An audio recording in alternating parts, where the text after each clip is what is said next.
Justin, start recording if you would please.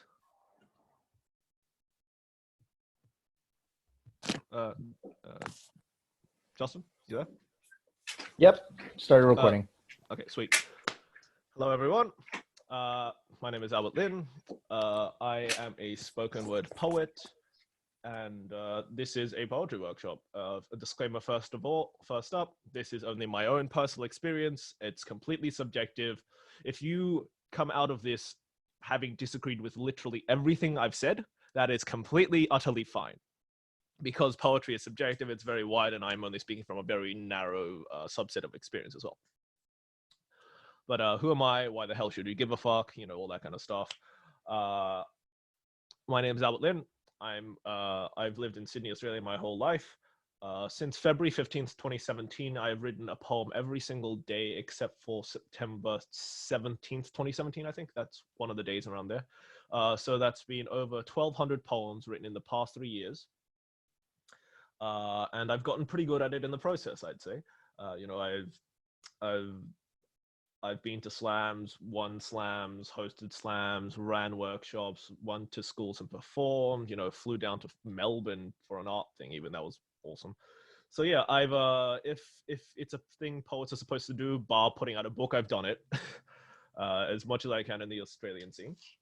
And yeah, so time for some hot takes. This is a collection of my thoughts and opinions. It's either something that I think is really good for advanced stuff, or it's my own hot take on basic stuff. So there's going to be a mix of content, but I think it's pretty good. And there's even a surprise at the end. So there's the disclaimer, just to make it obvious. And this is the kind of the content. It's a little, there's a few things in there that's a bit of a treat, but yeah. So we'll cover what is poetry, what is the core of poetry, reading widely, poetic techniques, profundity and power, how to write poetry, and how to beat writer's block, which is a big deal regardless where you are, really. So what is poetry? Well, you need to find your own definition of poetry. Now, the reason, again, that this is a high-level discussion is because I'm only speaking from my own experience of poetry, and, you know, each and every style of poetry has different conventions and rules, so it would be disingenuous of me to try and distill that when I don't know anything, you know? Poetry means different things to different people, just like art. And so you can't really just try and define it as this one nebulous thing. It's what poetry is to you specifically, you know? To me, for example, poetry is supposed to be spoken and listened to. It is effectively music. It's very oral, very audio, oral, yeah. And I know others that just want their poetry to be entirely read off the page. It's all about the aesthetic look, and they want the presentation and punctuation to be very important. The font they choose, the spacing, the color of the paper, any background stuff. That's fine, because that's their poetry. And it is completely fine to disagree with both of those or to have your own, because you just need to find your own definition of what works for you, because this will shape your poetry. So, exercise time. What is poetry to you? I am going to put a minute on the clock. And I want everyone, you know, okay, you don't have to do this, but if you want to think about what your poetry is and what you're trying to get out of it, and just sum it up. What is poetry to you? What makes it something poetry to you? And go.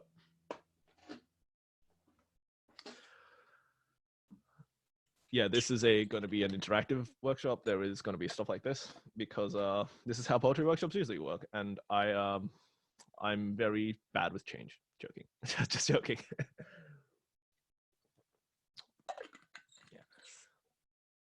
Yeah, you gotta, once you figure this out, it actually does help, because then you can refine and push your poetry in a certain direction, and also helps you clarify stuff. So it's a good thing to sort out, regardless where you are in your journey with poetry.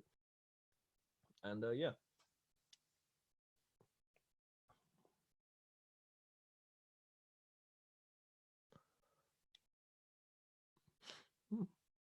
Thanks for that, Renee. Yeah. And that is that's completely that's a really good one. And that's a minute. it's a hard exercise to think in 1 minute if you're not used to it, but it's just good to start getting in the habit of thinking about it. If you don't have an answer, that's fine. If you do, feel free to post them up. I'll have a bit of a discussion about it. So Renee said that poetry is a form of expression, and they use it to help process complex feelings and how to map them to a lived experience. And I think that's a very good one, because of poetry, like all art, is about expression at the end of the day. So it's a good one.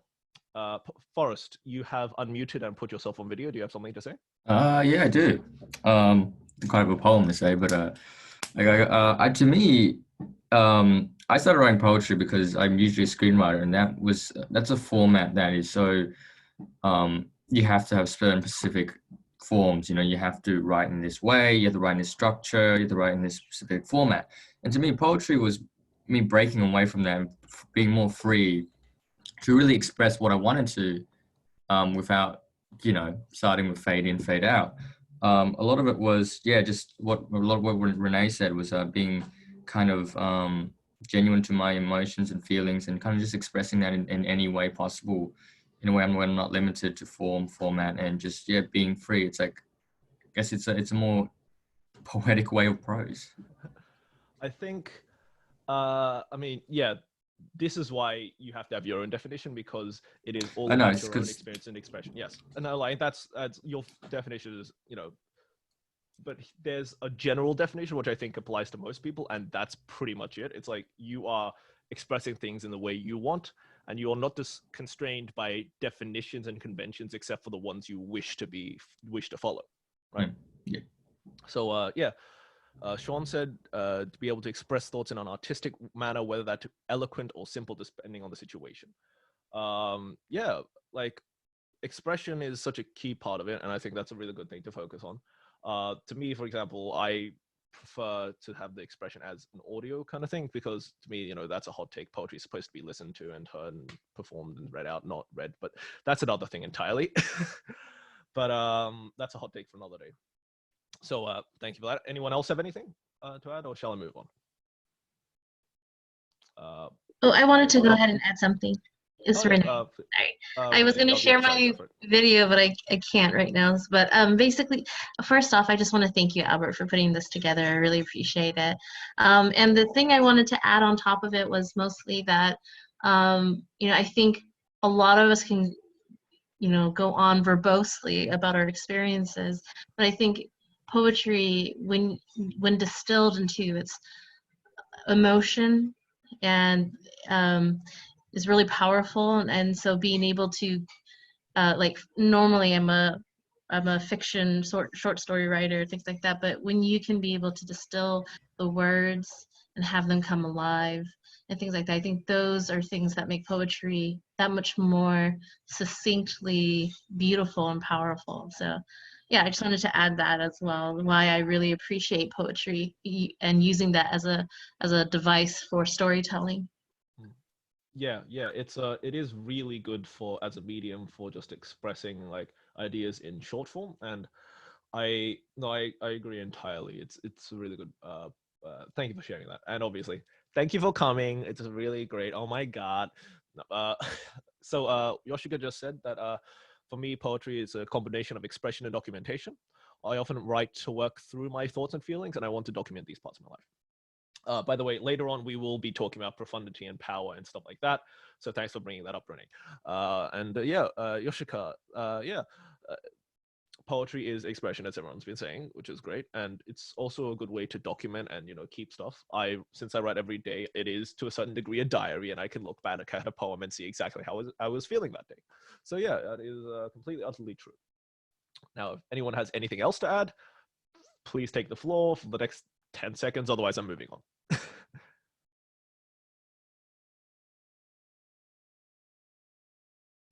Okay. Next point, the core of your poetry. So this is different to definition, because definition is what is poetry. The core of your poetry is what do you write about? What speaks to you? What makes something good? And the important point is it's about intention. It's not about form, it's about intention. Because, like everyone's been saying, they use their poetry as a way of expression.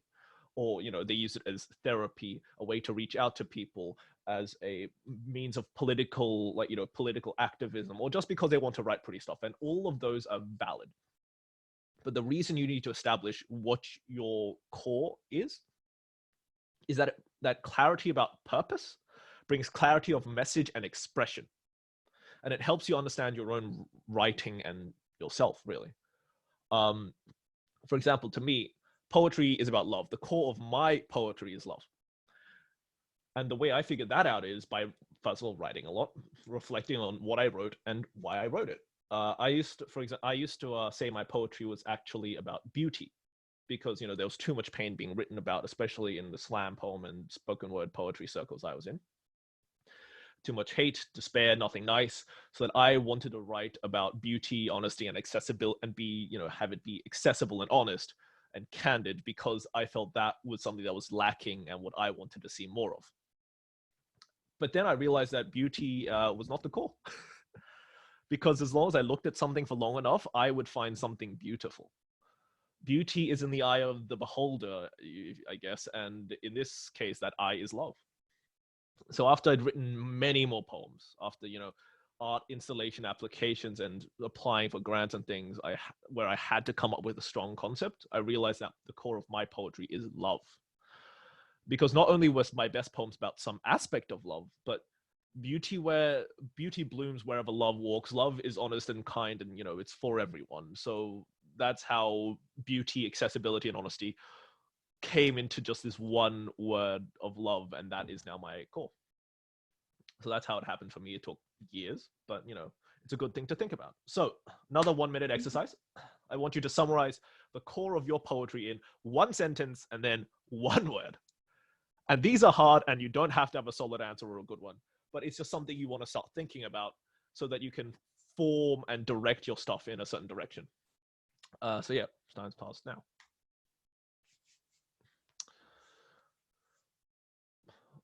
And obviously, when I say core, it doesn't mean that has to encompass everything you have to write about. It doesn't have to be, you have to force yourself to write about that. But if you have a general direction of where you want your poetry to go, and general idea of what you want to write about and why, it makes it much easier. The majority of my poems are about love. I still write some about heartbreak and pain and all this other stuff. But to me, the core is the love. So yeah.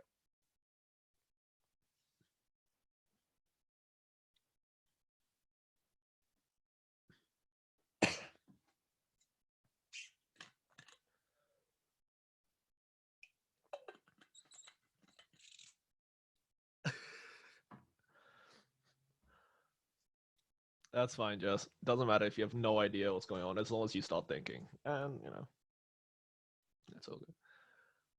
And that's a minute. So if you don't have what you want written down, that's completely fine. This is a very hard exercise. I've done this on purpose because it's something you have to be able to come up with and think of that fast, right? To me, if you ask me about poetry, it's love. That's easy because I've spent so much time thinking about it. But you need to be able to get to the point where you know exactly where it is, because then otherwise it's hard to use that as a direction. All right, I'll go first. The word that I would use is calling. And the sentence would be, day by day, the wind takes me where the intentions of my life go, and I will write about it. And that's my calling. So when you say calling, it's not so much that poetry is your calling, but it's also the fact that poetry is calling you. Yes, exactly. Yeah. Exactly. It's all encompassing. So it is not only that poetry is my calling, but also maybe my calling is activism, or my calling is visibility, or my calling is whatever it is yeah. Thanks. So and this is completely fine as well. You can definitely have a core, quote unquote, that is just whatever the hell I feel like it. Or just that's completely fine. But you need to be aware of this, because this is the kind of stuff that the more you think about this, the more it shapes your poetry, right? And knowing that this is about calling and the way you feel and all this stuff is really a good direction. I'll Thank go you. to Jess in the comments. Well, the chat. Why am I saying comments? This isn't fucking YouTube. Poetry is, her sentence is expression and aesthetic in words, and in one word, it's rhythmic. And I think that's quite an interesting thing, because aesthetic usually you think of as in visual aesthetic. At least maybe I do. And you know, there's a lot of visual artists, and I know also Jess is a graphic artist and draw, like someone who can doodle and draw and make some awesome zines. But so it's quite interesting that you use the word aesthetic in words, like the word aesthetic there. Yeah, But so I like oh, thank you. No, sorry, I just had to thank you, Albert. But I think like, because I always see things visually, and I guess when I see a poem initially, I don't see words. It's more like I see the shape, I see an image, and I love that look of poems. And I love when you read it out, there's like a certain rhythm or a certain a word technique, like alliteration or rhyme, or when sentences are like short or static, if you want to convey a certain emotion. And I really love that about poetry. I feel like it's quite romantic, and it could be quite musical when you read it a certain way. Yeah, and I like that's completely true, and it's really also good to note here that your experiences with other kinds of creative fields impact your understanding of poetry, and that is exactly how it is, because we all have our own experiences, and we should take from them and use what we have to make our work more us. Yeah, that's right. Yeah. Forrest, you've unmuted. Anything to say there? That was an accident, but I do have something to say. Even though I unmuted.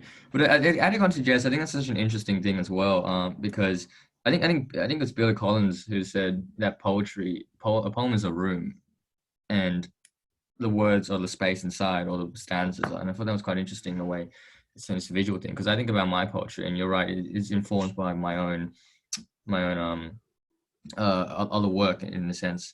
And because as I said, I do more screenwriting. I find my poems are more character driven than visual. And I'd say what my poem's about. I look at it because I just had a look at the limited poems I've written. And at the core, they're about love, but there's more than that. I think it's about someone who's missing something. There's missing something, and I think the one word I describe is longing. Ooh, I like it. That's really good though. It's a really nice focus for what it is you're looking for, and that kind of thing where it's character driven is something I'd never considered before, because I've most poets I've talked to are poets, and it's a bit boring past a certain point, I will be honest. But yeah, this is like talking about your own experience. That's why my concept of poetry is so tied with music, because I have such a music background. Mm-hmm. And that's exactly what you should use, because that's what makes it your poetry, makes it unique to you. And it's really interesting to hear that perspective where it's about screenwriting. And that's something, for example, that I've never thought of incorporating into poetry. And that is awesome. Okay. Anyone else? We've heard from Renee, Jess, Forrest, Yoshika, Wendy. Anything from you guys? Or Ooh. I'll hop in. For me, my one word would be tension. And just like Forrest said, his poems are character driven. Mine are not character driven, but they're conflict driven. I usually start with like a question I'm trying to answer or something like that. So it's just me trying to resolve this tension. And this is more than a sentence, but like one, I guess, metaphor I have is kind of like in cooking or baking. For example, if you make chocolate chip cookies and you add like a pinch of salt, that pinch of salt like really brings out the sweetness. So yeah, I kind of think of poems as that way too, like having that tension, like you need some salt to make things more sweet. Yeah, the juxtaposition, the contrast, that kind of, I also think like when you say the word tension, my mind immediately goes to comedy, because a lot of time Hannah Gadsby has described it as comedy being tension and release. And so my question to you, is it all about the tension? Are you looking to find that tension, or are you also looking to build that tension into a resolution or release? Yeah, just to answer that, definitely release is part of it too. Okay. Yeah, that's fine. Look, tension does the job as a single word, and it's a very arbitrary exercise. But yeah, it's great to hear tension. Wendy has said that her word is process, and the sentence is that the process is me. And I'm not going to try dig into that because that's your own definition. That is the way I see that is process being about everything is a work in process and it's about growth. That's my own perception. Please correct me if that's wrong. But I think that poetry as process is also an interesting way to look at it because to me that just gives images of just constant progression and doing things, and the act of doing itself is also art. And that's awesome as well. And as someone who writes every goddamn day, I really do agree with that. Poetry is a process. It's a skill. You need to practice it like everything else. Okay. Right. Sorry. Wendy, yes. Oh no, I was just relating it to when you said, who you are as a person it's all in your art. So that's just really being in touch with yourself. And if you don't know who you are, I think the process is really important. Just the tension and release, of learning who you are. So self-discovery as well, right? Like this kind Right. of thing of like, I mean, it's true. Your poetry is intrinsically connected to who you are and your experiences. So it would make sense for you, the core of your poetry, to also be you. Right. You can only offer your perspective, but we're always different. Yeah. Thank you for that. Okay. That feels like just about everyone. So this is an easy one. Obviously, you need to read widely. And what I mean by this is I see too many slam poets who only read slam poetry. And I see a lot of poets who are very much in the, literary journal kind of world that only do stuff like that because, they want to get good at it, and that's fine. But I find that something very important is to grab inspiration from everything else. Like I've been talking about, it's good to have screenwriting or, or like have like a more visual arts as your inspiration, music, or like comedy. You have to incorporate as much as you can because that kind of understanding is something that not everyone will have and gives you, I wouldn't say an edge, but it lets you express in a different way. Like there's a phrase from the magician's Penn and Teller, who said that Teller has said that there's already been a Houdini of magic, but there hasn't been a Houdini of music. And what that means is you should draw inspiration from outside and bring that in because that will give you a unique edge that no one's done before in what you're doing. So read widely. Different styles of poetry affect the work. Rhyming poetry is rigid and structured, so it's easy to feel like you've written yourself into a corner if you don't plan it out properly. Instagram poetry is more about the visuals and layout and has to be short as a necessity of the medium. Haikus are shorter than in Japanese because the language differences in the way syllables work, and it's also lost in translation the fact that it's usually about nature. Prosaic prose often does read and feel like a paragraph, and slam poetry, all of these have different conventions, different styles, different trademarks to their style. So I think that what happened, what did I just do? Okay. I think what I want everyone to do is just post in the chat 1 or 2 writers that they love, that they want to read, that they want others to read. A poem specifically, or just, a poem specifically, or just the writer in general. And I guess I'll start. I'll also read out all these in case anyone who's watching this VOD later on doesn't have access to the comments. But I'll start by saying Shane Koizan, specifically To This Day, which was one of the first poems I ever fell in love with and is the reason I really started writing poetry. Sarah Kaye, Phil Kaye, and Carlos Andrés Gómez. There's also Kurt Olson's Lemon Pepper Chicken, which is really, I saw that early on and it really informed me the way I want to use metaphor to describe things. But yeah, take a minute, think of your favorite writer, and honestly at this point, doesn't even have to be a poet. Fuck it. Whatever you think is a seminal piece of work that has influenced you, or you think is something people should read more of, go for it. Poets would be easy because it doesn't take too much time to research, but fuck it. Art is art is art is art. Doesn't matter if it's poetry or something else.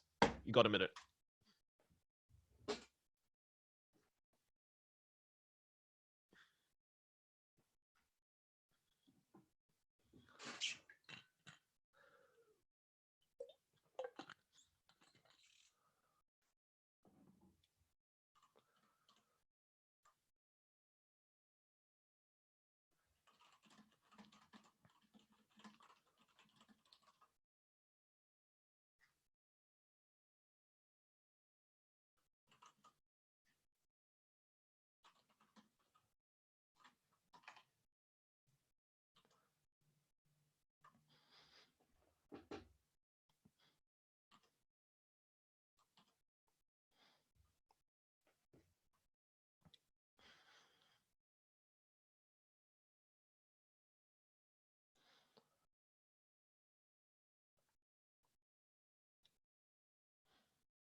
Okay, let's be in a minute. I mean, please, if you have anything else to, like, if you think of more, add them in as we go along. That's completely fine. The point is, I want everyone, the exercise is really to just expand your horizons and learn more and, you know, try and pull inspiration from other things. Renee, you're first out the gate. I have no idea how to pronounce that. Yes, I know. It's Kaye Xiong. She's a Kaye Hmong Xiong. writer. I like me. And we both came from Fresno, California, in the United States. She currently actually lives in Ohio, and she was one of the first Hmong American poets to come out with a book here in the United States.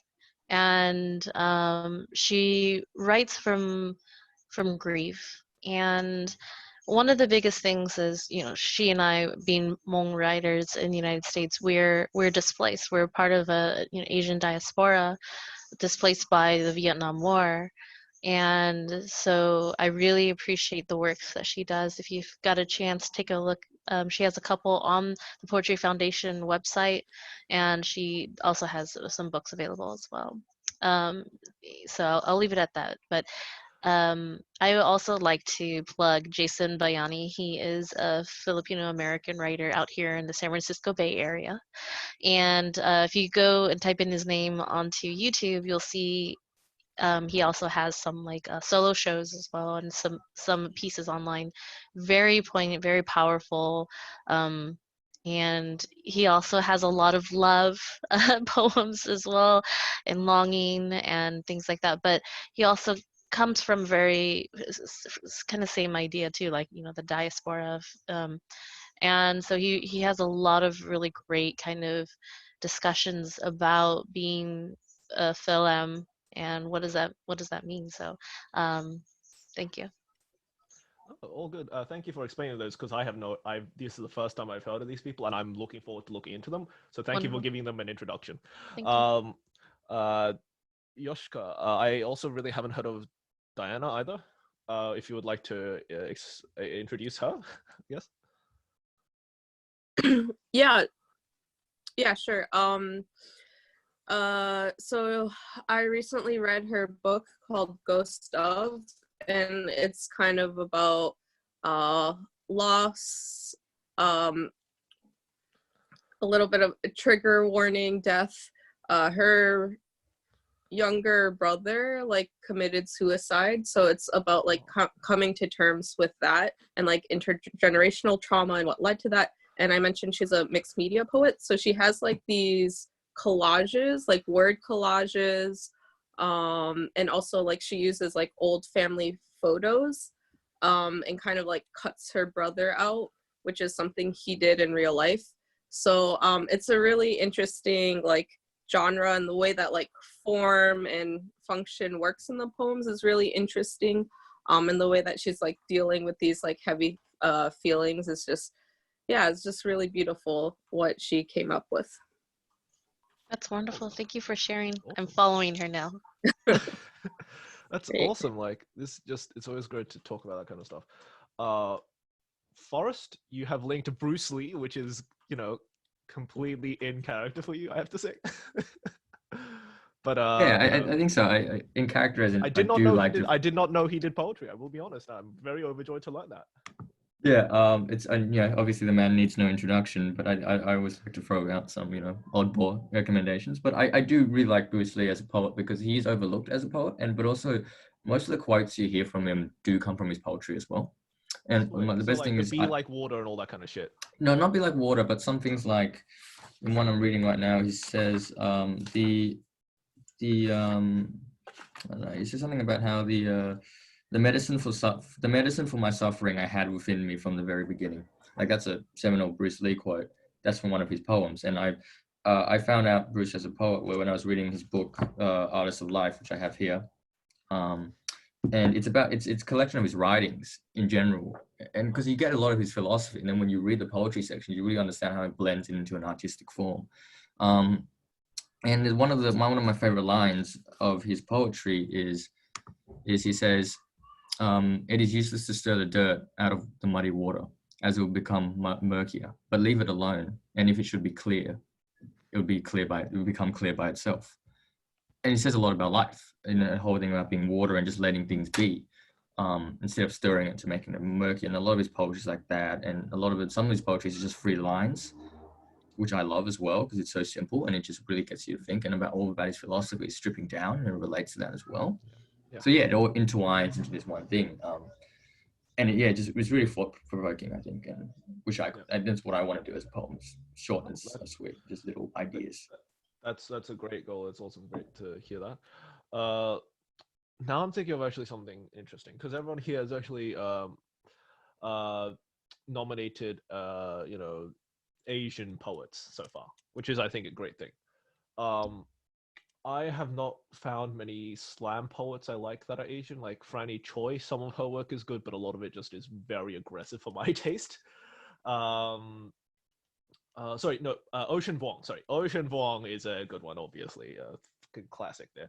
But one thing I want to actually mention, because this is something I've always thought about, especially when it comes to art as Asians, is that, and as people affected by diaspora and second, third culture and all that kind of stuff, is it sometimes feel like we have to write about our struggles and trauma, and that we are not allowed to write anything except the, oh no, I grew up and there was racism, and oh no, this, I don't know my culture and I can't speak my native tongue. And I'm not saying those stories are bad, but sometimes I feel like we are typecast into that, so that it doesn't matter that, so it's not that we are allowed into the art world now, but it feels like we're still confined to certain topics that they want us to talk about, and we aren't allowed to be whole people, if you get what I mean.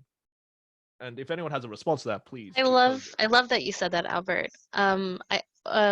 Before the pandemic happened and shut everything down, I actually had a chance to attend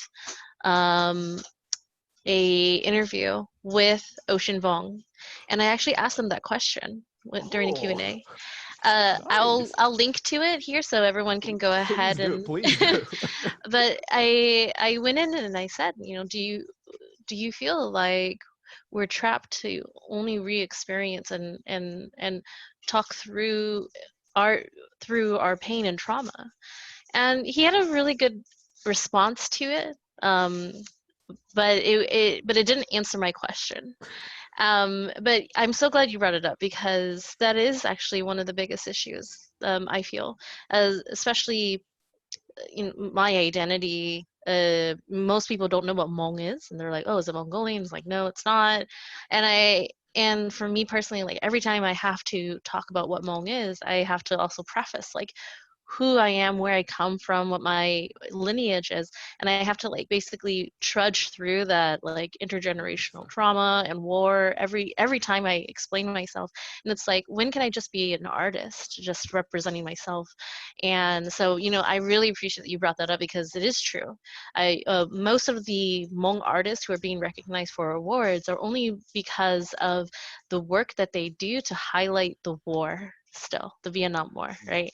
And I'm trying to actually push that narrative further. Like, is there a way that we can be able to actually break free of just talking about the war and being new Americans? And so some of the works from a Lao poet, Brian Talbora, he's done some really amazing. Please put his name or link in the description. I will do that too. So both of those things. But yes, his whole thing is reimagining the Lao experience in in the future. Like, what if we took our narratives and we were Lao astronauts, or if we had, instead of and like, what if our tuk-tuks were chased by dinosaurs, like Jurassic Park style, right? Things like that, right? So I think being able to move the narrative away so that we can be able to see ourselves further than just this makes it so that we actually will continue to have a future. So I have a long discussion about this, so I won't take everyone else's time. But thank you so much for bringing it up, and I'll drop those in the comments. Thank you for sharing that as well. That's really awesome to hear, especially having the opportunity to talk to Ocean Vuong. I'm so goddamn jealous. You Americans with your access to good poets. It was really great. I will drop it. I'm very happy for you. But I just wish more would visit Australia. There's only been a few. But okay, that aside, I do want to also add on to that. That's actually part of the reason why the core of my poetry is love, because I see so much of that pain and anger, and that's part of the reason. It's like, you want me to make this narrative about the pain and suffering. That's about it. Fuck off. I'm doing my own thing. That's part of the reason why I'm doing it. Yeah. Sorry, Forrest. Yes. Yeah. No, I think like as we discussed before, you know, we want as an Asian, you know, we feel typecasted to our own stories in a sense, and I can't add on to too much of the other side of, you know, the background of the Vietnam War and all that. But as in, you know, talking about stories that's more personal, like what you were saying as examples of, oh, I can't speak my native tongue, blah blah blah.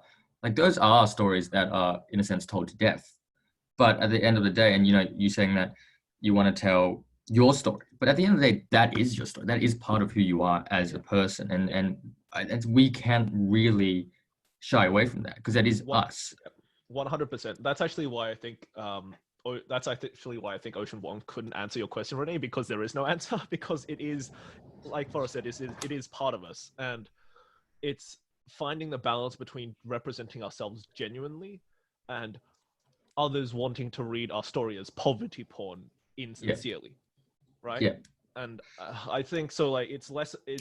My worry is less about people genuinely telling the story. It's when the institutions say you have to write that.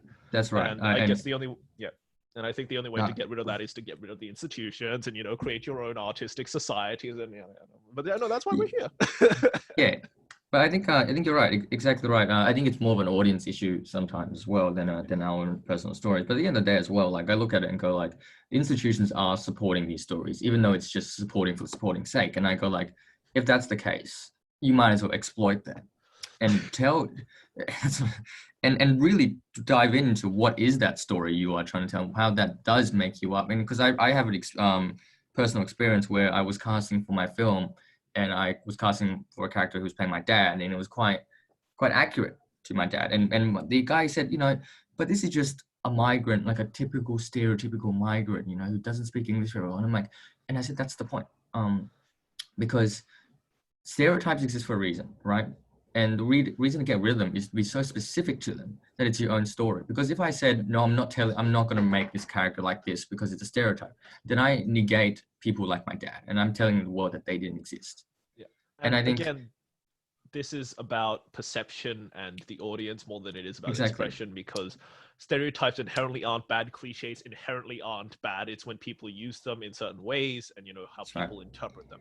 And then it's all about, you know, representation, and it's fine to write stereotypical characters if there's a breadth of representation so that they are one part of a massive nuanced spectrum. But when representation is, you know, it's complicated. But also when you really look into that stereotyping, like why does that exist and what makes it not like so specific, personal, and isn't really a stereotype, is it? The other thing is I was listening to a talk with Benjamin Law, and he said something interesting, which it's quite obvious now that he stated it, but it's like, we tell these stories and they're our stories, but when, like, say a white guy tells us a family drama, oh, that's just a story, that's just a film. You don't go out of there and go, wow, that was a very white story. That, but we get pigeonholed as that because we don't have that enough representation. So if we include any Asian elements, exactly right. If we include any Asian elements, it's going to be like, oh, they're telling this representational story, and it's like, no, it's just my life. Same way any white person. I will have to cut you off, Forrest, because we need to I'm done. On. No, but cheers. It's a lot to think about. Wendy has also commented that I think our stories are bound up in the story. Our identities are bound up in the story, but artists can move the needle on the narrative, since you can or should only dwell for so long on past trauma. 100%, and I think more poets need to learn that, because Jesus Christ, I've read a lot of depressing slam poetry. Okay, moving on. Poetic Techniques. This you'd expect to be a big part of a workshop about poetry, but it's not, and this is because like I've been saying, every style has its own convention and stuff. You should discover that on your own. I'm not going to try and expound what I do as being better or worse or anything, but I've categorized stuff into three categories. And this is also where some of my hot takes come in, because we have sounds, images, and a lack thereof. So sounds, obvious, sibilance, assonance, alliteration, rhyming, the stuff that helps with the flow, make it feel natural, have a rhythm, you know, just being no, I can't do alliteration off the top of my head, I'm not that good, but you know, rhyming, that kind of stuff, it really helps it have emotion and feel like it has momentum in life. images, metaphor, simile, you know, the stuff that makes it go wow and just makes it feel wondrous and beautiful, or just tragic and just, you know, juxtaposes things and, you know, is the salt to your chocolate chip cookie, that kind of thing. And finally, a lack thereof. Now, a lack thereof is my own hot take, and this is because there's, you know, the brutalist style of art. And I think it's really good if used well in poetry, because if you strip back all the imagery, all the language, all you have is an idea. And that brings incredible clarity if you have a good idea. If you have a good message, you have something profound in and of itself to talk about. If you don't, then that's a problem, but that's another thing entirely. But I think it's something to be explored more of, and to have it down, because everything has their own conventions, but it's good to try and strip those away as well. So this is an example of one of my poems which is, you know, a lack thereof, the brutalist approach. I try to have deliberately no sounds, no images, and I'm going to break it down. So first of all, this is not your normal love letter. There are no rhymes nor cheesy metaphors about your beauty. I will not compare thee to a summer's day, and I've written enough starry imagery to last a lifetime. To focus on the superficial would neglect everything beautiful about you, because there's no way for my words to capture all that you are. But I do like the fact that we both wear a lot of black. This is a thank you for listening and sharing and being there and simply just caring. Thank you for making me feel like I'm worth a love letter of my own. So that came from just the final 2 lines. Thank you for making me feel like I'm worth a love letter of my own. Oh, thank you, Renee. But as you see, like the point is, it's kind of parodying, looking at like cliches and tropes, you know, cheesy metaphors. There's a line to Shakespeare. Starry imagery is fucking everywhere when it comes to describing beauty, and it's just kind of trying to be genuine. And I think that's when that brutalist approach works the best, when you are being genuine and honest and candid about what you're saying. And obviously you have a nice message at the end. However, here's an example of one that is just pure imagery and sound. No meaning, nothing, just it sounds nice and it looks pretty. And that's fine as well as a poem. You don't have to always look for a deeper meaning. It just be nice. So this is Frostbite Waltz. The winter winds are solemn, the forest is empty, and all its creatures sleep. All is quiet, but the gentle crunch of fresh snow underfoot. The sky above is filled with suspended snowflakes sparkling in time with our heartbeats. The transient chill runs its hand over our necks and cups our face in its glacé embrace. Our breaths frost under the gaze of the full moon, and we are trapped in a silent instant. The clouds clear a space for starlight to wander down onto a still lake stage where we shall waltz, carving figure-8 eternity into the ice, dancing under the frozen moon. And I'm going to try and deconstruct this a bit. So first of all, a lot of alliteration assonance, or like winter winds. Solemn is empty, creatures sleep. Juxtaposition, gentle crunch. Crunch seems to be a very aggressive sound, and it's very gentle. Again, more assonant, sky, suspended snowflakes, sparkling heartbeats, transient. Personification, the transient chill runs its hand over. Starlight wanders down, cups our face. There's a lot of rhyming and like half rhymes and internal rhymes. It's very clear sort of imagery as well. It's, you know, a forest in the middle of, you know, winter, frozen lake, very beautiful. And yeah, this idea of time as well, suspended snowflakes, frozen things frozen in time, silent instant is also a bit of a weird contradiction, but yeah. So yeah, that's kind of the sounds and imagery that I would put into a poem. And yeah, nothing much to this, no exercise here. Thanks for linking that, Renee, by the way. The forest shore is empty. That's a yeah, so no exercise here because it's just breaking stuff up, breaking stuff down. But next one is quite interesting. Profundity and power. And this is where I'm going to get on my soapbox for a moment. Because what makes a poem profound and powerful is usually what speaks to you. It's something that people can relate to. And pain and trauma and romantic love are things that are often easy sympathizers. It's so much harder to write something profound outside of that, but you definitely can. And I would say that it is very rewarding to do and try to do so. I think the main reason it's rewarding is because you're not limiting yourself to those topics. Like, you're not typecasting yourself, you're not pigeonholing yourself. And maybe this is also a slam specific problem, but poems tend to have a use by date if you attach a certain state of mind to them. You know, like if you write a love poem for someone you no longer talk to, it doesn't feel quite right to read it out again, because you are no longer the person that wrote that poem, and you should no longer therefore perform it. You know, no man crosses the same river twice, that kind of thing. That's not always the case, and if you can still perform them, that's all the power to you. But just saying that is also a potential pitfall with poems that have come from a very personal and vulnerable place of pain and trauma and stuff. But I also put this up because one of the most powerful poems I've ever written is just about the rain. The rain. That's it. That is a poem that I am proud to say has made people cry, has given me 10 out of 10 slams, and it is so, and 1V slams. It's something that's so refreshing and memorable about a poem that manages to do that with clarity and really it's just a nice poem. And you don't need to look deeper than that. And it's just an appreciation. And for that to be profound really does take something special, I feel. Oh, shit, I can't actually see it on that screen because the chat is in the way. Give me a second. But there's the text for you guys. You can see that. Okay, there we go. This is called, as I've been saying, Rain. Ever since, also, yeah, sorry about the formatting. This is a very long poem. It's hard to fit on a page. Ever since I was little, I wanted to stay out and get taken by the rain. I wanted to feel the force of the world bear down on my shoulders and show me how small and insignificant I am. I wanted to be soaked to the bone. I wanted ill winds and chill rain to impale my heart and drip ice through my soul. Hadrian's war-united kingdom. I trek up sea green grass and wayward steps to reach the ghost of a relic and its gift shop. The heavens herald our arrival as the nigh ever-present rain intensifies, and I feel a skip in my heart.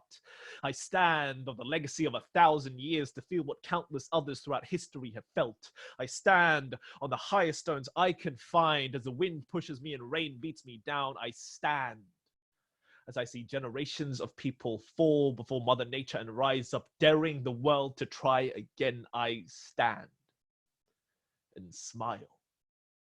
As I am drenched as I've only thought of, as I'm chilled till frost forms from my breath, as the horizon crystallizes into the focus. I've always liked the rain. That smell of ozone. The shimmering sun showers, a muted patter on a quiet night on the not quite tight window pane next to me.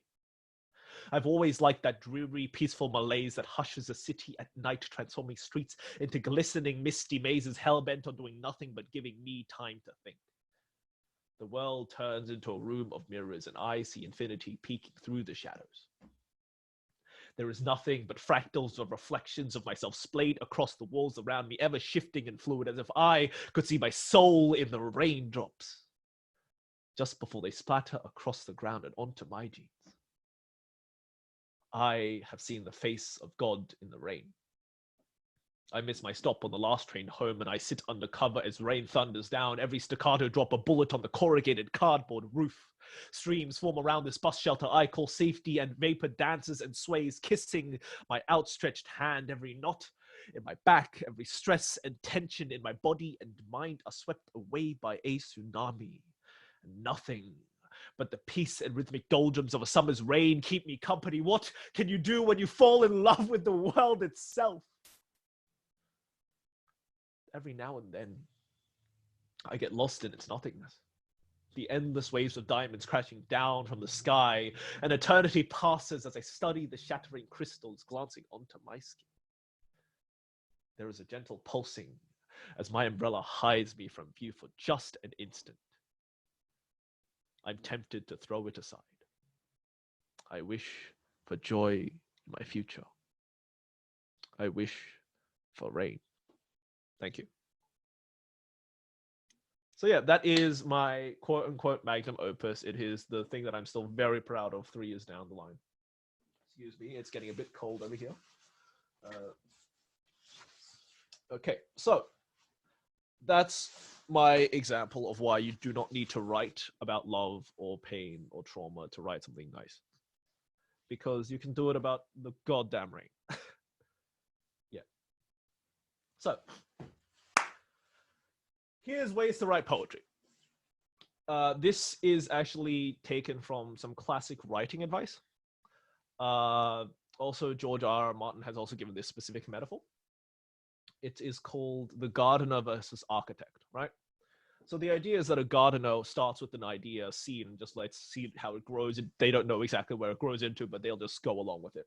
And an architect has a plan and builds backwards, right? They know exactly what they want and how they're going and what the end result is, and they're just trying to figure out how to get there.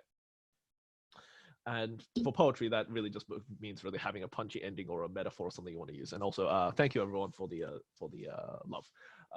I also like to say the happy medium is a tree shaper. This, it's just sort of doing both, but you have a framework and you fill it in as things go, because what do you call it? Because to do that kind of stuff, you could be just a topiarist and you have a tree and you're just cutting it down to size. You're just editing something. You could be you're growing trees and you're binding them in a certain way to make a shape. And in other words, you have a very clear plan, but you're just going to let them grow and just sort of fill it in. And essentially, it's just, do you start with an idea and just let it go? Do you have an endpoint? Or do you just try and do the best of both worlds and just see as you go along? And most people are somewhere in the middle, because no one is just that rigid and rudimented. And there are also things you have to be careful about with all of these. With the gardening technique, you have to be careful about it running away from you and growing into something you didn't expect, because it can meander, it can wander, it doesn't always have the best flow, it doesn't always, things just go wherever the hell it was, and it can run away from you and not do what you wanted. And that's when you have to edit it and prune it and yada, yada, yada. Architect, because you're doing it bit by bit, it can feel very disjointed and inconsistent. It doesn't feel like there's always a flow to it if you do it that way, because you have this A to B and C to D, but the points between aren't as necessarily as smooth. That's why I like the tree shape, because it's pretty much you're just doing everything and just being careful about it. But I'm going to give you examples. So the example for for gardening is rain, which I posted before. Yeah, thanks, Yoshika. Yeah, I find it's nice. It's hard to plan a lot of poems, so I find that I'm also on the gardening side. But yeah, so for gardening, I'm going to say rain, which I just read out to you. I'm not going to post it again because it's very long and it's really hard to deconstruct. There's a lot of language in there, but it is very meandering. The structure and paragraphing I still like, and people have said that because of its length and the way I say it, it does feel like rainfall in and of itself, just the way it sounds. But some of the lines feel redundant, like the cityscape descriptions could have been shorter and still have the same impact. Like, this is stuff you look back on and see, but that's kind of what I mean. Like, it is a really nice poem and it did get to a good place, but it could be trimmed. So for architect, this is a poem called Artistic Sacrifice. So I started with, if art takes your soul, it is no longer art, and no art is worth your life, no art is worth your happiness. I knew exactly where I wanted to go with this poem, but I had no idea how to get there or how to start it off. So I started with that, and then I did the blue afterwards. Talk about it's no longer beauty, it is a demon, it is a leech. Succubus, yada, yada, yada, yada. Sorry, I should read this one out as well. I have seen blood on the page. I have seen people sacrifice themselves for their art. I've seen enough of it to know that I do not like it. Some find it noble. I find it nonsense. If art takes your soul, it is no longer art. It is no longer beauty. It is a demon, a leech, a succubus, stealing the essence of your spirit. You bleed with every motion of your hand and feed your pain into its waiting more. You have cursed it into melancholy and haunted your art. You will never see beauty, only pain. I find that a shame. No art is worth your life. No art is worth your happiness. To live is the hardest and most wondrous art of all. Okay, so back to what I was saying. From the red, I went into the blue. And from there, it was like, oh, demon, succubus, spirit. Let's talk about, from like art takes your soul. That's like soul. Let's go into demon, leech, succubus, spirit. And then you bleed with every motion of your hand. It's like, okay, let's talk about blood. Then the top of the page, the green. I've seen blood on the page. Seen sacrifice for the yada, yada, yada. And then the final line I just cribbed from Peter Pan, which, the whole to die is an awfully big adventure, to live is an awfully big adventure. Spoiler warning. And so that's where I got that line from. But as you see, it's jumping around here and there, piecemeal, starting in the middle. This is where I want to get off. Let's put this in. Let's just get from A to B, and how do we get from A to B? And that's about it. It's not the best poem I've written, but it's a good example for this. And you could also make a case that it is still a bit of a tree shaper. It's because it is not that regimented, but I don't think I've ever really done a proper architect poem. This is a tree shaper poem. This is what I'd say, where, so essentially I started with the red, and then I did the blue, and then I filled it in, but it's because, the thing grew. But yeah, so this is leaving leaves. Leaves drift through open windows and land upon my desk. The teasing caress of nature intrudes upon my space. She leaves gifts for me, and I can only look in all the love she shows me. And as the years disappear from my sight, as my desk and body and house change, the same leaves still waltz through open windows. Nature has not aged a day since I met her. Age has no meaning when life and death are held in your every breath. She sees how I grow and wither and giggles at this mortal man with hopes and hands and plans. And one day, when the window is broken and ajar, when scattered leaves pile at my feet, I will know that it is time. Nature has humored me for long enough, me and my tiny human dreams.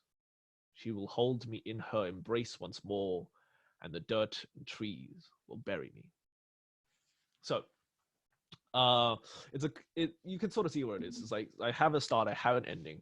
The ending grew out of the start. I started with just deciding, like leaves drift through open windows and land upon my desk because I had a window open and some leaves fell through my window. And then I was like, this would be a really good one to talk about mortality. And then so I wrote, nature is human, be for long enough, be in my tiny human dreams. She will hold me in her embrace more, and the dirt wolf trees will bury me. Obviously, I've edited since then. Since the start of it, it wasn't that polished. And then I realized that I wanted to personify nature. So it was filling in the space, but also make it, I changed, it used to be it leaves gifts for me and all that stuff. So I changed all the it's to she, and, adding more language like breath and, giggles and stuff like that, just to humanize it. And yeah, so that's what I'd say as an example of a tree shaper, where you take the things from both and just let it go. Okay, and you can also obviously obviously without saying, edit and reiterate. Those are really good as well. I've rewritten poems many times as I grow and see how I change, and that's that's good. But it doesn't matter where you fall on the spectrum. This is the most important part. Whatever works for you is what you should do. It does not matter if you're a full architect, full gardener, tree shaper. Just know the potential pitfalls, and that's all that matters, because there is no one way to write poetry. Just as there is no one definition of poetry. So as long as it works for you, doesn't matter. That's all that matters. Okay. Now, here's the one that I feel like people want to learn a lot about: how to beat writer's block.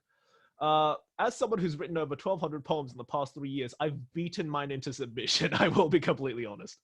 I have some hard days where you can't write, but you still write them. Like there's like I said, there's only one day where I didn't write a poem, and that was 3 years ago, almost. So yeah, there's a lot of ways to try and beat writer's block.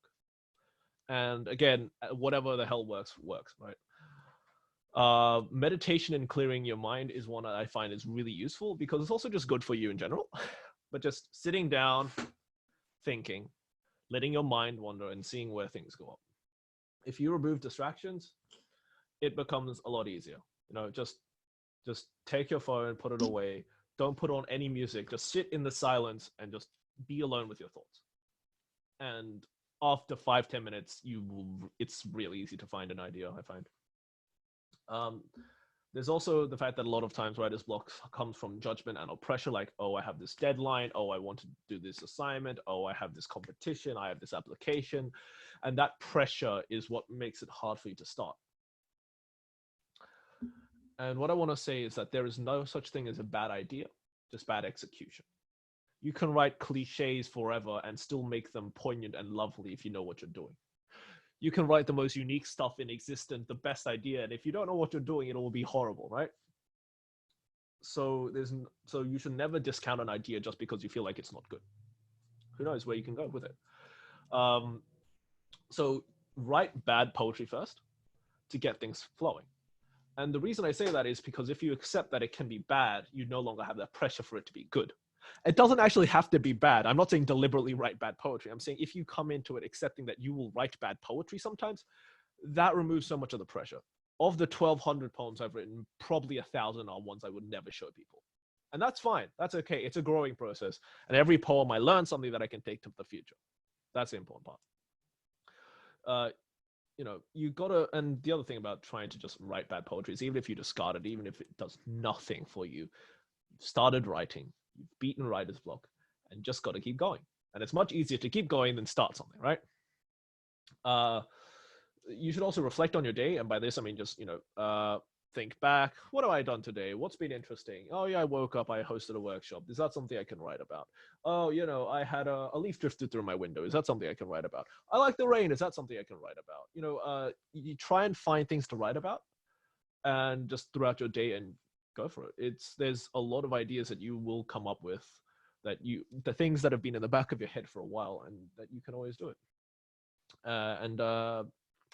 An ideas list is also good. You should probably use this in tandem with some of the others. And essentially this is just having a list or a notepad or, a document somewhere where as soon as you have an idea, you can write it down so that when you have no ideas, you can go through that list and think, I want to write that, not now, I want to write that, and just have that in mind.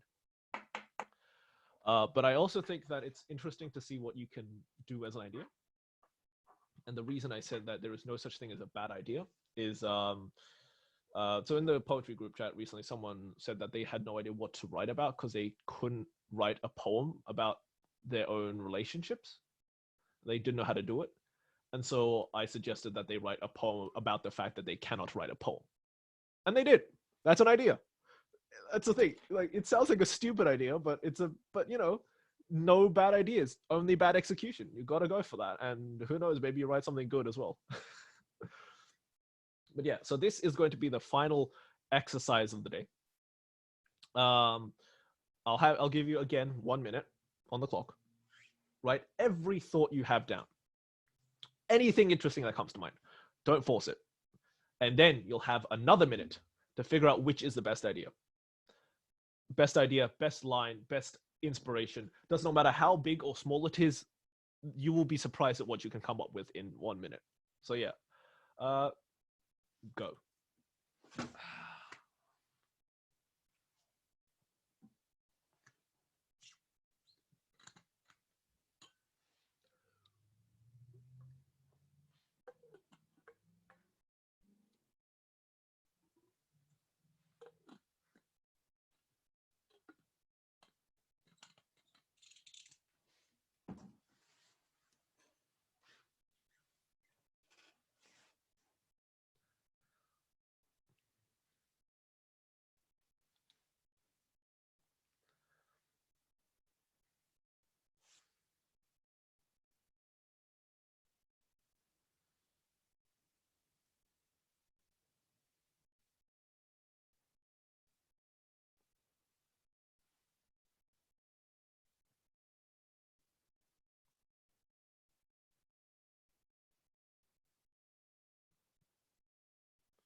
Okay, that's exactly 1 minute. I don't care if you have one word and that's all you have, but I'll give you another minute now to think about it. Think about, now don't try and come up with an idea. Just think about what you can make that idea into or just edit it. If you have multiple, find the best idea. If you have no idea, write up your idea is nothingness or a lack of something, right? You can always come up with things.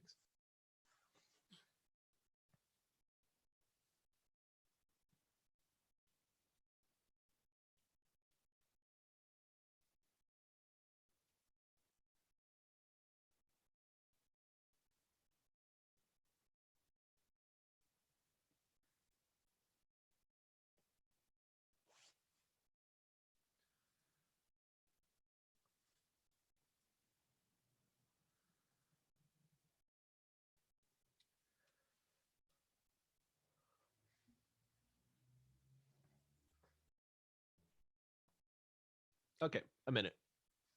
So, Forrest, Yoshika, Wendy, post in the chat or just, talk. What's your idea? What's the one line you got? It's hard, but it's a good exercise. Trust me. Why do you assume I had something? Well, do you have nothing then? No, I do have something. I'm kidding. Exactly. Exactly. Oh yeah, the sentence I got when I was coming with the idea was drifting voices out the window. Ooh, that's really nice imagery. Yeah, it's quite nice, isn't it? Yeah. I can't see it. Drifting voices out the window, that instantly makes me think of either, you're catching snippets of an errant conversation. You could talk about, belonging and all that kind of stuff as if you're not part of the conversation. It could just be a lovely imagery about a nice night where, you just hear snippets of other people's conversation as they're going about the day. There's a lot of things you could do with that, right? Yeah. I think the angle I was trying to go for is just the entanglement of lives and how the simultaneity, if that is a word, of existence, and how as I'm kind of trapped in this four-walled room, there is a life going out there and people living as well. I think poetry is so, well, not just poetry, like storytelling itself, it's so individual at times. You kind of not necessarily neglect, but forget about what else is happening with other people who are living their own lives worthy of poems and whatnot. Exactly. And how to everyone else, you are also a voice drifting through the window. Exactly. Yeah, I like that. I really like it. Inheritance as a word is a really good word. There's a lot of loaded context. It is a topic you could definitely explore, Yoshika. What have I inherited? Oh, that is a good question. And then, then you could always talk about, antiques as your bones are your antiques, or your eyes, your voice, your smile, the trauma and all that kind of stuff. If you want to go that direction, you could do a lot with that. That's a good word as well. Wendy, not to put pressure on you, but seeing as you're if anyone else has anything as well, but Wendy, not to put pressure on you, but do you have anything? And if you do not have anything, that is fine.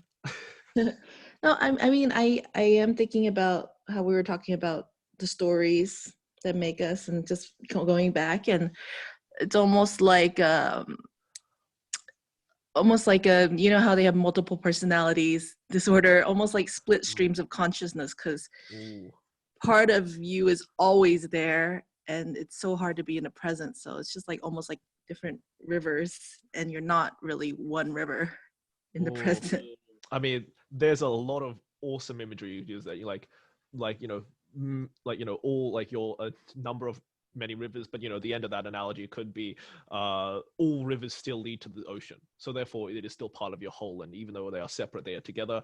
Could do writing about your identity and the fact that it feels so split, as if it is schizophrenia or multiple personality disorder. Maybe make it very clinical and talk about it in that kind of metaphor, or just have a therapy session with a therapist, and your personalities are having the therapy session. You could do a lot with that, and I love the river imagery as well.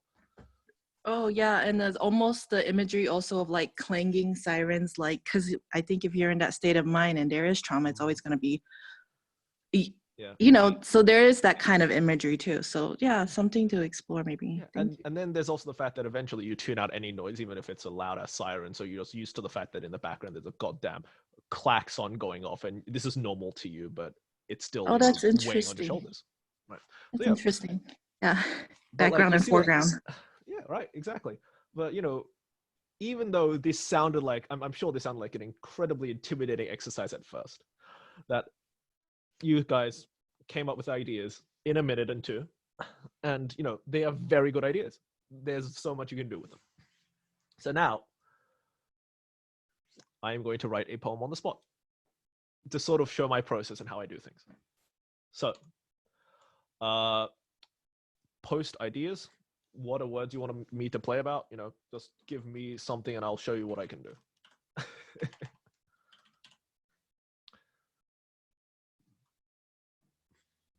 Because got to prove that it's genuinely writing a new poem. Otherwise, maybe I prepared it, maybe yada yada. So if anyone has anything they want me to write about, we trust you. We trust you, Albert. You're also making my job. Ooh, watering flowers. Okay, let's go. Just give me a sec. I'll talk you through my word process as well. So I'm going to stop sharing and I'll switch it over and I'll switch back after. Can we get like a share screen of you writing it? Like no, live? that's what I'm doing. Yeah. Are you? Like, oh, great. Yeah, can you see it? So Oh. first thing you might notice is that there's a numbering system. And that's because I have so many goddamn poems that I have to number them. I have an Excel database that keeps track of everything. So the topic is watering flowers, right? That's the first thing I got. Watering flowers. So when it comes to watering flowers, there's a few aspects. There's maintenance and taking care of things, growth and life and death, survival and sustenance, thirst, need, keeping lovely things in your life, blooming and caretaking. So you see that from watering flowers, I have 7 massive themes I could already talk about that are very big topics, right? These could be a lot of stuff. And I was trying to figure out what exactly I want, but also what metaphors I want. So obviously with watering flowers, I'd like water and flower imagery. I'm going to think about like water and flower imagery, language like blooming, like pollination. That's going to be a hard one. Blooming, pollination, flower, stem, vase,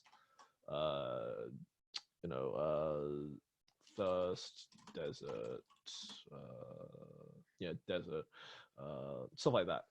So instantly we already have a lot of ideas and stuff we can talk about. I think I want more for imagery than that. And I want it to be the action of watering a flower.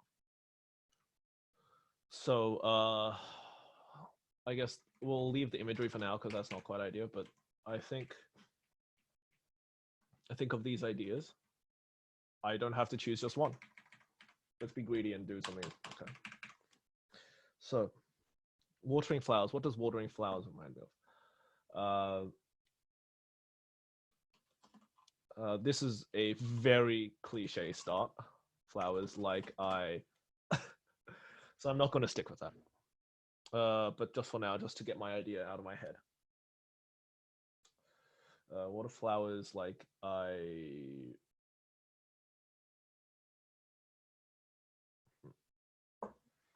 Okay, so maintenance, let's see, what do I want to be the theme of this? What is the end point as well? What's the end point that I want for this?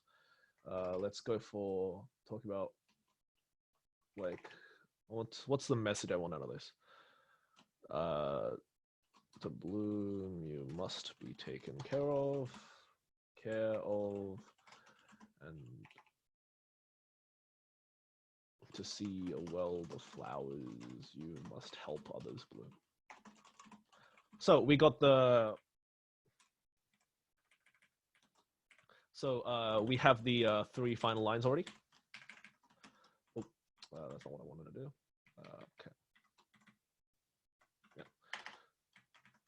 So the message there is, I want to get to bloom, you must be taken care of. To see a world of flowers, you must help others bloom. So flowers. So to talk about watering flowers, flowers are finicky things. No, I don't want to do that either.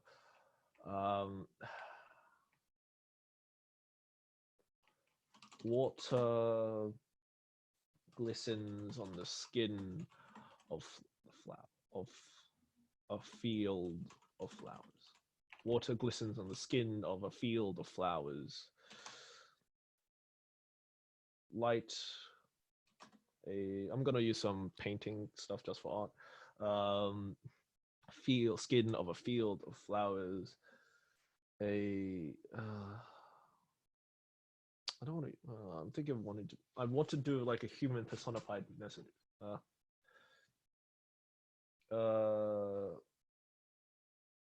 want to use hair dyes in it.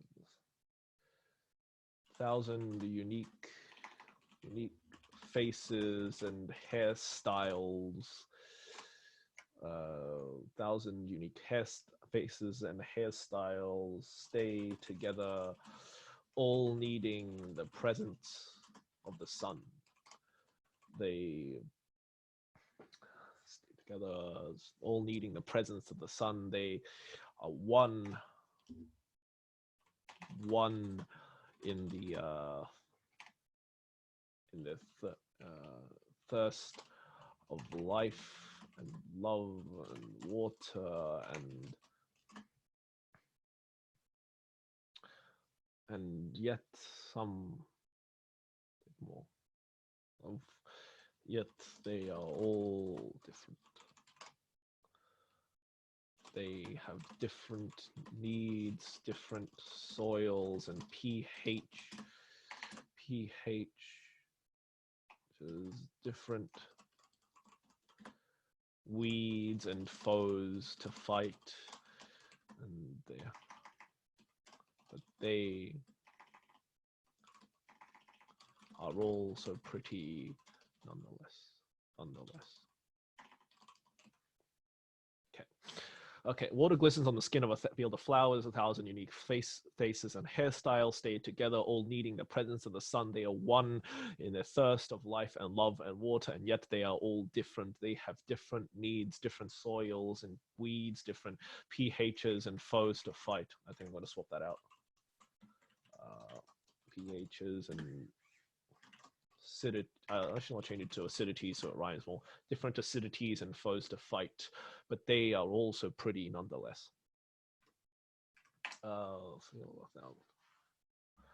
So flowers and 1,000. So there's a bit of an internal rhyme there, half rhyme.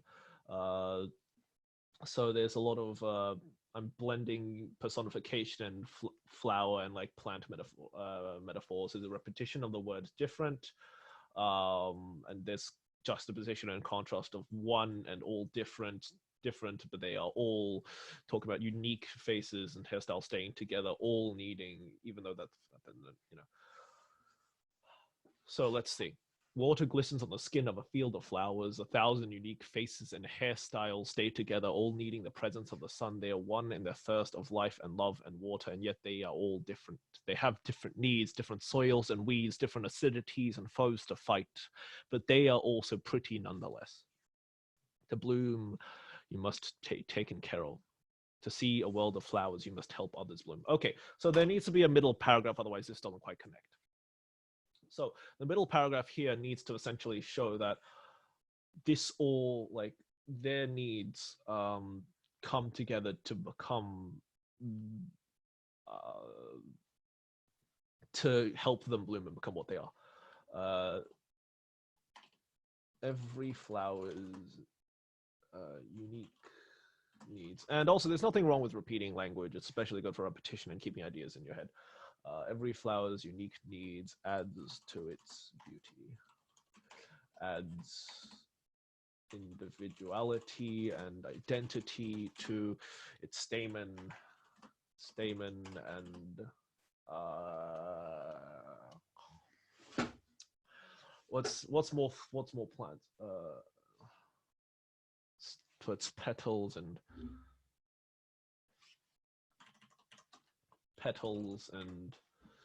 that's too scientific to use.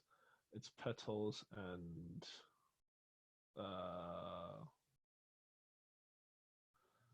an identity to its petals and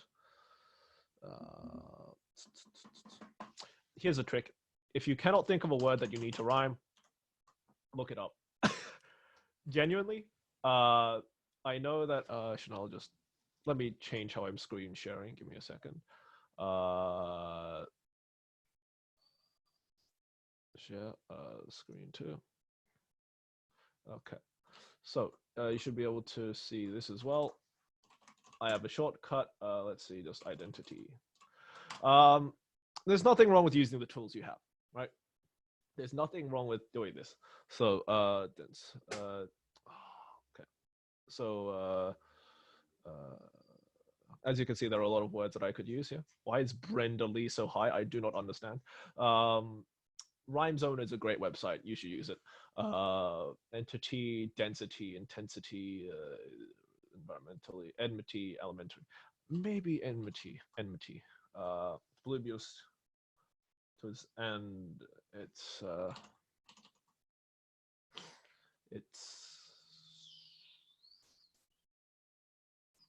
and sentimentality.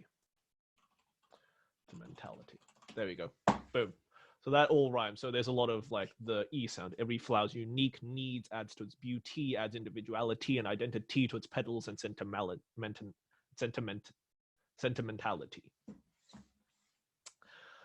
Adds to its beauty. Their needs and struggles become etched on their needs and their history and struggles are etched on each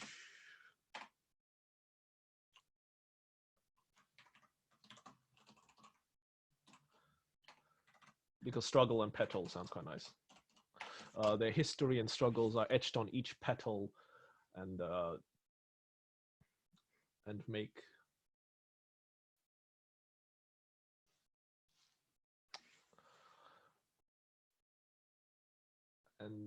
their blooming becomes greater for it. But not every flower can bloom because not every flower can bloom as they wish. To bloom, you must be taken care of. To see a world of flowers, you must help others bloom. So from the top, that took what, 10-20 minutes? And we have a poem about watering flowers. Water glistens on the skin of a field of flowers. 1,000 unique faces and hairstyles stay together, all needing the presence of the sun. They are one in the thirst of life and love and water, and yet they are all different. They have different needs, different soils and weeds, different acidities and foes to fight, but they are all so pretty nonetheless. Every flower's unique needs adds to its beauty, adds individuality and identity to its stamen and sentimentality. Their history and struggles are etched on each petal, and their blooming becomes greater for it. But not every flower can bloom as they wish. To bloom, you must be taken care of. To see a world of flowers, you must help others bloom. And we are done. That is how I write a poem from start to end. If you also need synonyms and stuff, I just Google synonyms for words. That's also a thing you can do. Do not feel like it's not genuine. If you're using a tool, it's a tool. You might as well use it, you know? Yeah, there we go. That's all that. Okay, so we are done with that. And now Q&A. Do you guys want to talk about anything specific? Any questions? Go for it. We're just about finishing this.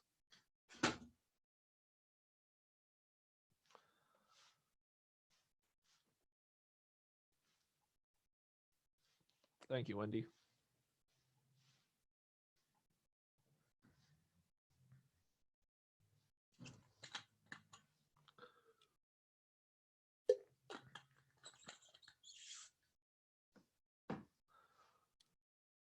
Anything else? If nobody has anything to add in the next few seconds, we'll just move on and finish this off then, I guess.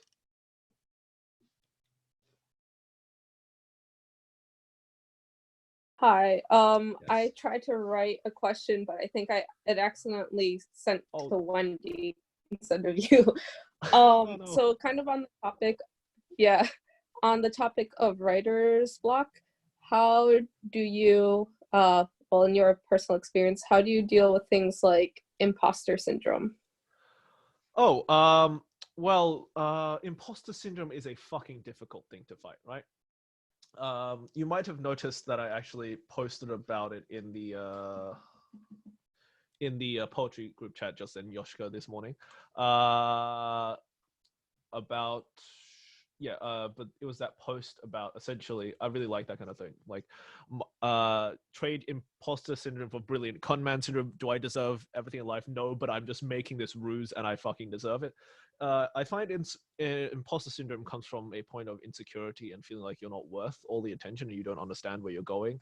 But the nature of life is that things change and that you will never, if you understand exactly what is going on, you are too comfortable, in my opinion.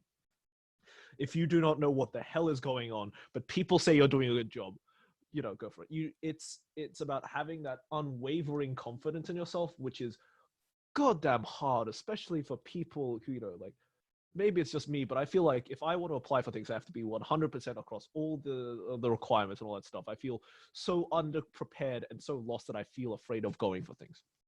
And that does tie into imposter syndrome. But the way I personally have beaten imposter syndrome for a long time was just accepting that I might write shit right now, but that doesn't mean I'm going to write bad tomorrow. And every bad poem I write right now is going to help me write a better poem tomorrow. It doesn't matter if, okay, let me show you some stuff.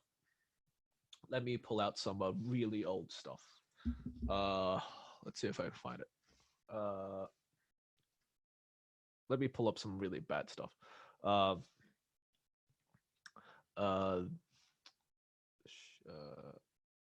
see, new share. Okay. So this was a poem I wrote 2 years ago. This was during the exam period where I had nothing to write about. I was like, oh, this is a piece of trash. This weight grows heavier with each moment, yet you chafe and cry. Procrastination is a load against time with compound interest. But procrastination is alone against time with compound interest is still a pretty good word, right? If I go back and you rewrite that, like I've done with these, if I like with that, then, it is a seed of an idea I can bring to the future and reuse. So it doesn't matter that it's bad. I'm not sure this is entirely answering your question, because this is not quite, it didn't work. I was still very insecure for a long time, but it's a good way to get away from the writer's block side of it. Imposter syndrome in general is knowing that nobody knows what the hell they're doing. Nobody. Everything is always changing and everyone is making things up on the fly. If anyone knows exactly what they're doing, they've either been doing that one thing for too long or they're lying. Right? Uncertainty and change is part of the human experience. And society seems to give this impression that you need to have everything figured out, and you don't.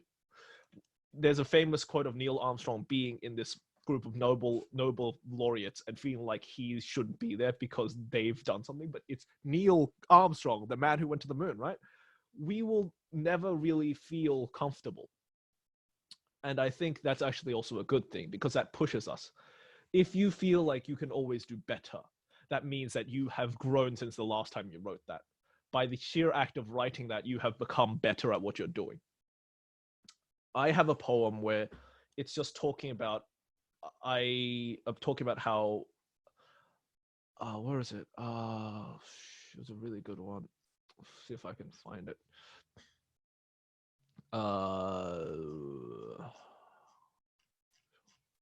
Where is it? Growth. Yeah. Essentially talk about how I hate nostalgia and hate the idea that good old years, and like I relish the fact that I cringe and look back with such embarrassment, because that means that I have grown as a person since I wrote that I have grown as a person since my past, and that is a good thing. And at the moment that I stop seeing that I have found this improvement, and at the moment that I stop looking back and thinking, I could have done that better, I have stagnated. So you will always feel that imposter syndrome, but don't treat it as imposter syndrome. Treat it as if you understanding that you can do better and that you have done amazing and that this is part of the process. And the final lines of that poem are simply, I look forward to the day when this poem fades before my eyes into trash. It will compost the rows on my page and grow flowers. So yes, writer's block, especially when it comes to imposter syndrome, is terrifying. But it's part of it.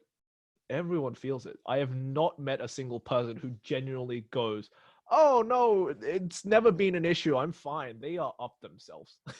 No one is that arrogant or should be that arrogant, okay? So it's okay to have imposter syndrome. It means you're doing okay. Take what you can, accept things for as they are, just keep writing. I hope that helps. Okay.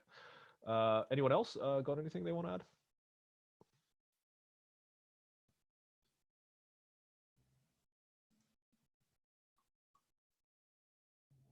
Hey, Albert. Yep. Hello. What are your tips on like making your poems just sound so, in a sense, well, musical and with that rhythm there? Like, how do you like? It's so natural to you, as I saw you write. I think it's obviously due to experience, but how do you do that when you're just starting out? I mean, the obvious answer is 12,000 poems, and this is what happens. You develop a voice, right? It is about the process of developing your voice is very difficult because you need to hear yourself and think about things. That's a lot of where the sound imagery is a shortcut to. It's a shorthand for figuring out how you write. So if we go back to the water one, right? It's about how you think, how you do things, right? And the hard answer is just that you have to write a lot and you have to learn about your own thing. But there are ways to accelerate that, and there are ways to help yourself do better at that. One thing that does not get enough exposure in poetry is meter. It's all about the rhyme, it's not about the meter. And what I mean is not syllables, I mean flow. Words fall in certain ways, right? The way that I can talk depends on words. If I shift every single word, the emphasis, it sounds weird. So every word has its place. Every word needs to be read in a certain way. Every word needs to be arranged in a way. And once you get that down, the flow comes out, right? That's the easiest thing about flow that not many people talk about. So here we see water glistens on the skin of a field of flowers. 1,000 unique faces and hairstyles stay together, all needing the presence of the sun. They are one in their thirst of life and love and water, and yet they are all different. They have different needs, different soils and weeds, different acidities and foes to fight, but they are also pretty nonetheless. Every flower's unique needs adds to its beauty, adds individuality and identity to its stamen and sentimentality. Their history and struggles are etched on each petal, and their blooming becomes greater for it. But not every flower can bloom as they wish. To bloom, you must be taken care of. To see a world of flowers, you must help others bloom. So, part of the reason I like my poetry to be read is that is not structured. It's not perfect, like iambic pentameter, A, B, A, B, A, B, but I know how to read it out to make it sound good. And that's why I like mine to be read out, because it is a very big part of it. I find that as much as it is also about writing it, if you read it in your head, I bet you it will not sound the way it does in mine. And that's okay. That's how it is. You either get around it by making it so rigid, or you get around it by having a voice in your own head that you've developed that reads it like that. So I think that's an important point to that. Beyond that, all the techniques I talked about, sibilance, alliteration, rhyming, these all help gel and make it flow more. Hope that helps. Yeah, okay. Anything else, or shall we wrap up?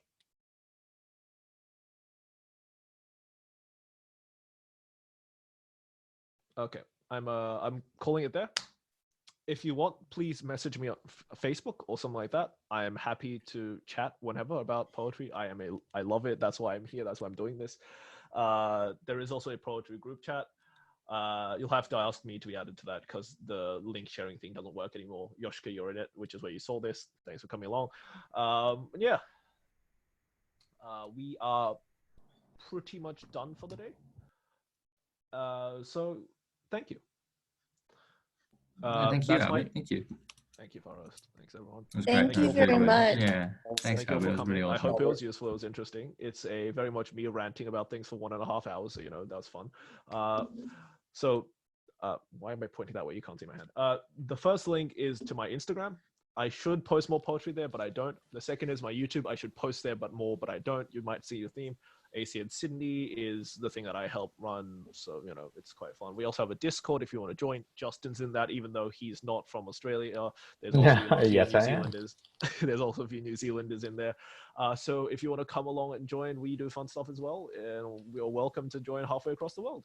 And finally, there is a donation link. I personally do not care either way if you donate or not.